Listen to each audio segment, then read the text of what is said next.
Chapitre 5. Dans Proverbe chapitre 6, verset 17, il est dit que parmi les choses que Dieu hait, le mensonge caracole en tête. Si certains mensonges grossiers sont faciles à identifier, d'autres bien plus insidieux saturent notre espace sans même que l'on s'en doute. S'il y a une chose que les neurosciences nous ont appris ces dernières décennies, c'est que le mensonge est fermement ancré dans la nature de l'homme. Devant l'immensité des informations qu'il reçoit chaque seconde, le cerveau simplifie l'analyse et substitue à la réalité une interprétation simplifiée. D'un monde de vibrations à chaque seconde, nous faisons un monde de sens, et nous agissons comme s'il s'agissait de la même chose. Pire encore, dans la marée des signes saturant notre conscience, un autre tri est fait. Peu d'entre eux seront gardés, le reste sera mis de côté. Un choix est fait quelque part, le plus souvent à notre corps défendant, un choix sur ce qui est gardé et ce qui sera dégagé, un choix orienté par nos croyances, notre culture, ce qui nous trotte dans la tête et dans le cœur au moment de percevoir.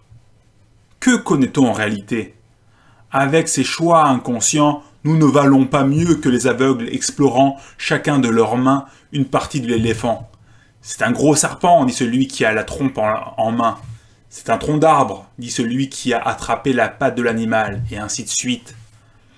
Avec notre approche sélective, chacun choisit de voir ce qui l'arrange.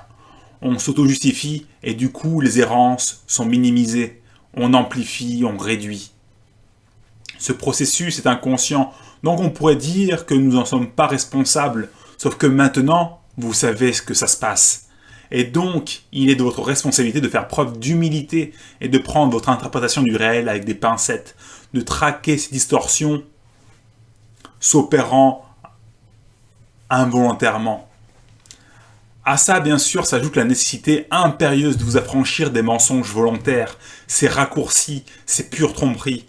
Votre interlocuteur n'est pas la seule victime, car en parlant vous témoignez, vous rendez compte d'une version du monde, d'un simulacre, et dans la manœuvre, vous vous reprogrammez, vous modifiez vos critères, vous déformez un peu plus votre vision du monde, et ainsi vous vous enfoncez toujours plus profondément dans la simulation.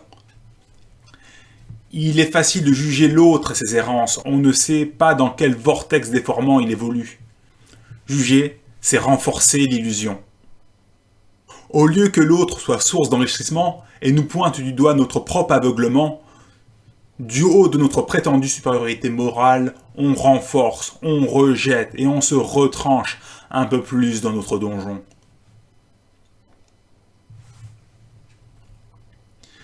Dans chaque génération, il y a des gens qui s'arrogent le droit de juger la précédente. Certes, quand on est adolescent, ça fait partie du processus de différenciation, on se cherche, mais cette rébellion, une fois vécue, doit être mise de côté pour laisser place à autre chose.